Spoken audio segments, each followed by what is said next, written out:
Mieram tuvu piedāvā raidierakstu.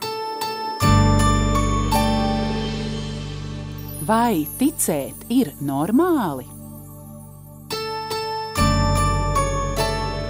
Kā šodien ticēt? Kā šodien lūgt?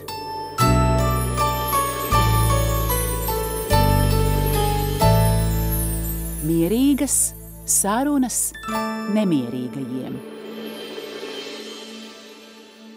Esiet sveicināti pirmkārt, mīļie Mieram tuvu lasītāji, esiet sveicināti, mīļie klausītāji, un esiet sveicināti, mīļie skatītāji. Man ir gods jums piedāvāt, un jums ir gods vai nu ņemt pretī, vai neņemt tādu pirmo avantūru raidierakstu Mierīgas sarunas nemierīgajiem. Mans vārds ir Aija Balode, esmu no izdevniecības Kala raksti un esmu arī Mieram tuvu redaktore. Un liels ir mans prieks un gandarījums un pateicība, ka jau pirmajā sarunā man ir brīnišķīga būtne pretī, klostermāsa, Dievam veltīta brīnišķīga sieviete, māsa Stefana, māsa Marija Stefana. Esi sveicināta, māsiņa. Sveika. Un liels paldies par piekrišanu tiešām šim nelielajam eksperimentam, bet es ticu, ka tas nāk no kunga un kaut ko viņš ar to grib izdarīt. Bet vispirms es varbūt izstāstīšu kontekstu, kur man šī doma radās. Un īstenībā tās pārdomas man jau bija kādu laiku, ka šis nav tas vieglākais laiks, kad ticēt, ka pasaulē tā ticība nav tā vienkāršākā lieta, un ka mums ir jāmeklē tie ticības stiprinājumi. Es nemitējos pateikties Dievam par savu darbu, ka es varu strādāt ar Dieva vārdu, un tiešām tas mani stiprina. Es mēdzu smaidīt, ka Mieram tuvu ir manas attiecības ar Dievu. Mūzika, māksla un labi cilvēki. Un es secināju, ka tiešām ir tie stiprie cilvēki, kuriem man ir tāda sajūta, ka viņiem ir ticība dota nevis tikai viņiem pašiem, bet vēl tā kā citiem. Un tāds pēdējais pamudinājums bija rudenī skatītā filma Baltais helikopters. Un tātad tur ir pāvests Benedikts 16. diena, kad viņš izziņo savu atkāpšanos no kalpošanas, un viņa sekretārs. Un ir brīži, kad šis sekretārs, kuram arī ir ticība, kurš ir Dievam veltīts cilvēks, un viņš ar tādām ilgām, tādām ļoti daudz ko gaidot, pāvestam saka, bet kā jūs lūdzat? Bet kā jūs ticat? Nu, lūk, un man likās, jā, es to nevaru paprasīt Benediktam 16. vairs, bet es zinu mūsu šobrīd ap mani dzīvojošus cilvēkus, kam es gribu to paprasīt. Un viena no tām pirmajām personām, kas man ienāca prātā, bija tu, māsa Marija Stefana. Un paldies, ka īsti nezinot, uz ko tu piekriti. Lūk, varbūt ar to arī sāksim. Vai tev ir sajūta, ka tev ir tāda ticība, ka tu vari arī stiprināt citus? Ļoti sarežģīts jautājums uzreiz, īstenībā. Jo īstenībā, kas ir ticība? Manuprāt, ticība nav kaut kas tāds abstrakts, jo man ticība, tas ir Jēzus. Tas ir Dievs, tās ir attiecības ar viņu, kā ar jebkuru citu personu. Un tad jāsaka, kas viņš man ir. Un tad tas arī nosaka to manu ticību, to manu ikdienu. Un, es nezinu, tā ticība nav kaut kas tāds, kaut kas abstrakts, bet tas ir kaut kas sataustāms un ļoti konkrēts katru dienu.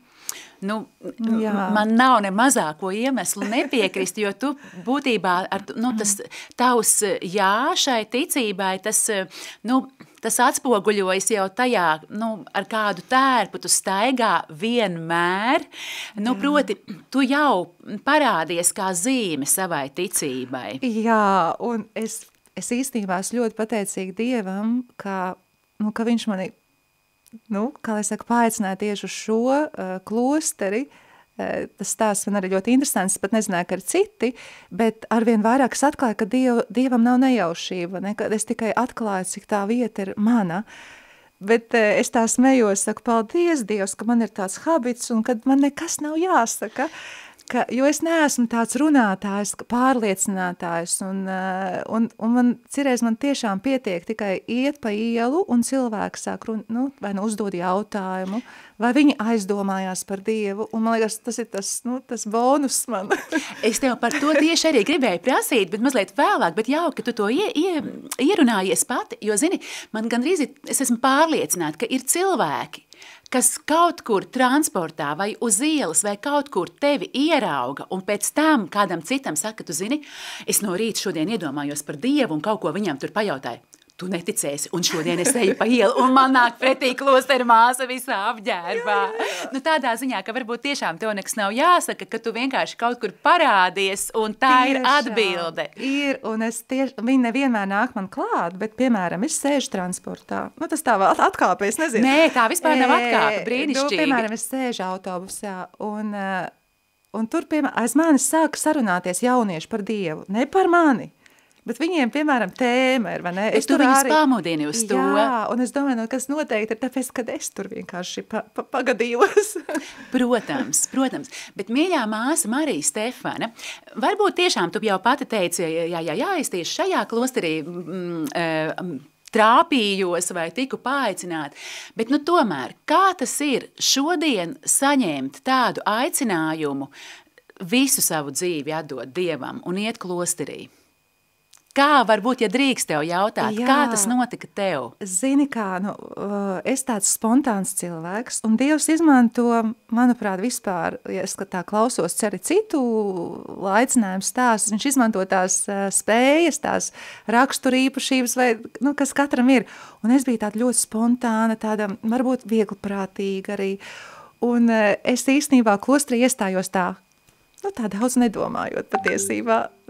Kad tas pirmais, tas impulss bija tāds, ka Dievs man tā paņēma tā ļoti ātri. Un tikai pēc tam es tā domāju, ko es tagad izdarīju? Bet varētu ieskicēt to pirmo impulsu? Jā, es biju aizbraukusi ciemos pie mūsu draudzes, vienas manas draudzenes, kas jau bija iestājusies klosterī, ciemos. Un tas bija interesanti, ka es braucu ar meitenēm, vai sievietēm, tādām jaunām, kas tur plānoja no Latvijas iestāties. Bet es nē, es braucu ciemos. Tu brauci līdz ciemoties. Es braucu ciemos, jā, un es tur dažus pazinu, bet lielāko daļu nepazinu. Un tas bija interesanti, ka tas protams, jāsaka godīgi, ir tādas lietas, ko otram tu nevar tā kā nodot līdz galām. Man bija tāda varbūt mistiska arī pieredze. Tur, Dievs man ļoti pieskārās tajā klosterī, tur tajā baznīcā. Un tiešām likās, ka sirdī sadzird tāds vārds, ko tu pretojies? Cik es tev ilgi tā kā aicināšu. Un es ļoti ātri palūdzu, man bija tā drosme palūgt sarunu ar šo māsu, ģenerālo māti. Un tas bija interesanti, ka mani mūs divas uzņēma, bet tur tās meitenes, kas tur brauc, viņas nemaz neuzņēma. Neuzņēma? Jā, un tas bija tik interesanti, man likās, bet tāpēc, ka bija kaut kādi šķēršļi arī, vai ne? Tā ir tur, tas nav tā, ka tur katru uzreiz ņem, tur varbūt kaut kas ir jānokārto, kaut kas jāuzzina. Un man pasaka, jā, tu vari jau rudenī braukt. Bet tomēr pakāpjoties atpakaļ, es arī, kā saka, gan klausītājiem, gan skatītājiem varu teikt, ka es māsu Mariju Stefanu īstenībā iepazinu un arī iemīlēju kā Līgu no Magdalēnas baznīcas, kur mēs kopā muzicējām un piedalījāmies jauniešu misēs un tā. Un Līgucīt, es atceros, ka tu vēl studēji, un tu biji, tas nebija tā, ka tu uzreiz biji klosterī iekšā. Acīm redzot, ka tev jau bija tā vienošanās, ka tu stāsies, bet tu vēl labu laiku turpināji dzīvot pasaulē kā normāls cilvēks, vai ne? Kāds bija tas laiks, un vai tiešām tā kā tas lēmums pašķobījās, nu vai pareizi, nepareizi, nē, ja? Nu, man ir baigi, es varu arī tāds, jāsaka, pateicība Dievam, nu katra mūsu ceļš ir tāds savādāks, un Dievs man ar tādiem lieliem pārbaudījumiem, kaut kādiem tādām ticības krīzēm, nu, es neesmu to pieredzējusi. Paldies Dievam! Un es zinu, ka es esmu viena no retajām, jo pārsvarā, nu, cilvēki ļoti, nu, ir tādi, kas liels šaubas piedzīvo. Man bija tieši otrādāk, man bija tā, kungs paturi mani šeit, neskatoties to, kāda es esmu, tāda grēcīga un te galīgi liekas, ka nedaru, bet paturi mani šeit, un es tiešām tos gadus arī līdz mūža solījumiem nodzīvoju. Bet tas laiks, kāpēc es arī tur neaizbraucu, man bija parāds, man bija studija kredīts, un ar kredītu jau nevienu neņem pretī. Un tad tur arī tas īstā brīnumaini, kā es to nomaksāju, dabūju labu darbu. Un tad tu tikai pēc tam, kad ir viss nokārtots, tad tev uzņēma. Un es 2 nedēļas pirms braukšanas. Jā, un cik ilgs tas laiks bija, ka tu jau tā kā sirdī biji klosterī, bet reāli vēl kārtoji? Gads. Jā, varbūt mazliet vairāk gads, jā. Arī, bet tomēr ir laiks, kad padomāt, vai ne? Zini, kā, un nekas nemainījās. Man, bija tā, kad bija pret, gan mana ģimene, izņemot manu mīļo māsiņu, kur vienkārši visu pieņēma pazemībā. Viņa arī tomēr ticībā, mēs ar viņu kopā to ceļu arī gājām, arī Magdalēnā tomēr dziedājām un tā tik daudz kopā pavadījām laiku. Un viņa tā kaut kā tā pieņēma, bet, mani vecāki rādi, es gan draugus pazaudēju, teiksim tā laika. Jā. Uz to mirkli, pēc tam jau tur viss atgriezās atpakaļ. Bet, ja drīkst jautāt tiešām, bet kā ir tagad? Interesanti, man pēc tam tie daudz draugi ir nākuši, man ir bijuši tikšanās ar viņiem. Jā. Un ar tādām tuvākajām draudzenēm vēl joprojām mēs, reizi gadā satiekamies vismaz. Jā, paldies Dievam, Jā. Paldies Dievam. Jā. Mīļā māsa Marija Stefana, tev ir dažādas brīnišķīgas īpašības un brīnišķīgas dāvanas no Dieva, un mēs jau te ierunājāmies par muzicēšanu, un tavu balsi un tavu ģitāras spēli, un reizēm arī taustiņu spēli, pa brīdīm dzird arī tie, kas klausās mieram tuvu katras dienas audio ierakstu.